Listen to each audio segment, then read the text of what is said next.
we're going to talk about... Thank you very much. Here we go.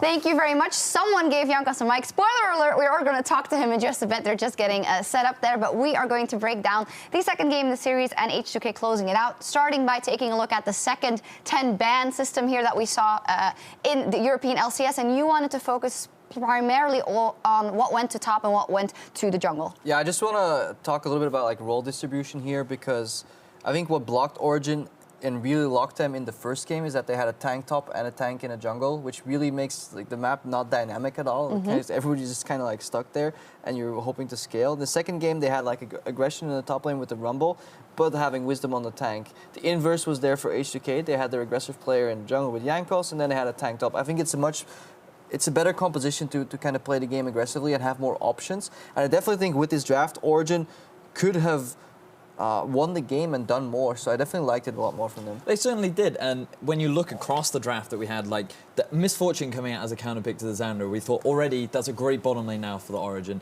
In the mid lane, it's still, you kind of lose the early push against the Syndra as an Echo, but things get better over time. Because of your insane mobility, it's not as easy for the Syndra to be as aggressive. So this time Origen weren't necessarily going to get pushed in perma all the time, but some early game mistakes really made things difficult for them. And this is why we actually really want to highlight this first replay that's coming on.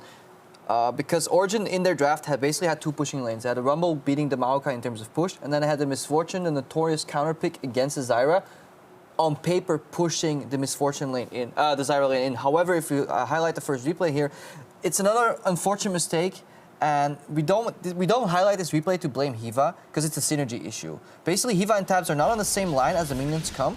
He gets a Tunlord Spark and a poke from Ashe, which yields the pressure, and at that point, Hiva loses the pressure in the lane. And why it's so important for bot lane is when you're playing poke versus poke, whoever is pushing has an easier time. So whenever the enemy AD carry walks up for a predictable movement, like going for a last hit, for example, he'll eat poke from the enemy lane, and that's what happened there. Tabs was continuously under pressure. Hiva could never harass with the Storm of Bullets, I keep forgetting what it's called, you know, but he was under pressure. Yeah, Make it rain. Make it rain. Yes. Why is it?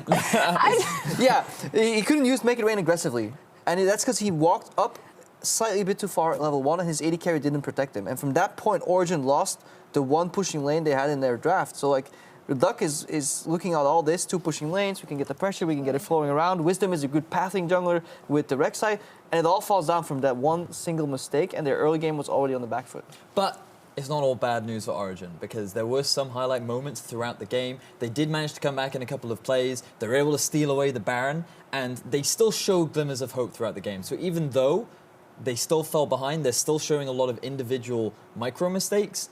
I still have a bit of optimism for the team, and I still think that there's room for growth. This wasn't a walkover by any means. There were signs of hope, so we'll see what happens there. But for now, Dracos is standing by on stage with our player of the series. Let's hear what he has to say.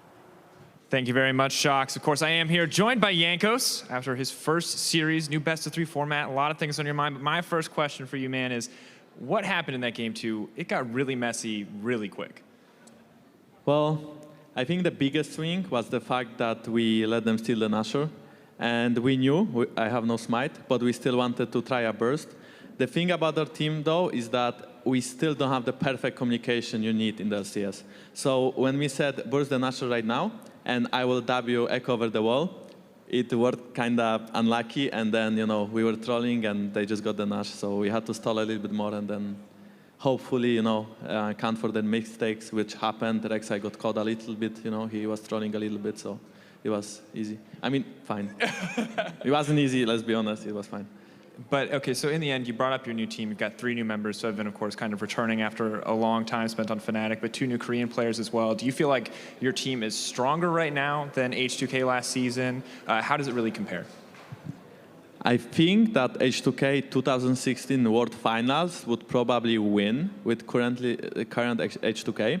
But the thing is that we didn't get a lot of practice just yet. I mean, 2 weeks is not enough to basically be flawless in communication like we were last year and stuff like this. So I think at this very moment, we are fine, but we can still improve a lot. And it's shown in the games against Origen, which, you know, they weren't the best games. That wasn't the best league, you know, everyone probably saw before. But I mean, it's fine, you know, it's great. Okay, so looking forward, of course, you guys are playing 2 games this week. Your next game on Saturday will be versus Splice, another team kind of expected to do well within your group. What are your expectations for that match, given that you were kind of struggling in this series? Well, this is a tough question because we actually didn't scrim Splice before. You know, we had some scrims against Origen, so we knew what to expect. When it comes to Splice, I respect their team a lot. I think they are amazing players. They are all young. Yamato Kano is a great coach. So it's going to be a rough match. I think we will prepare some pick and ban, and I think we can win. But we need to step up our game a little bit more. And the question is if Splice will be proactive or like more passive, because even though we had like not the best jungle matchup early game against Giants, I mean against Origen, they weren't really punishing us that much, you know. But at some point when we were the team that, you know, had to punish opponents, we didn't punish them either. So it feels like if Splice can step up the game and they can actually punish the mistakes that we would make, it's going to be very, very hard game. But at this very moment, I can say that we should be able to win at least 1 game, and we'll try our best, homie.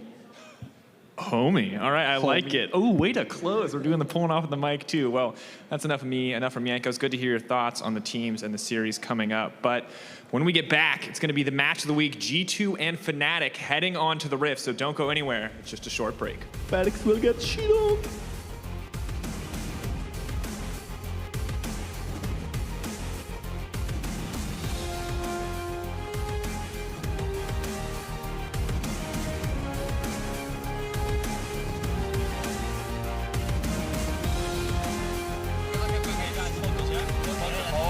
Throwing down the red carpet, and Wisdom is oh so low, but so is Femi, and Hiva flashes into bullet time, and Yanko's regretting his decision, stepping it up with the damage, but he's done the burst, there's no help, Femin finishes him off, it's a 3 for 3, and we're not done yet, Hiva's going down, double kill for the tree.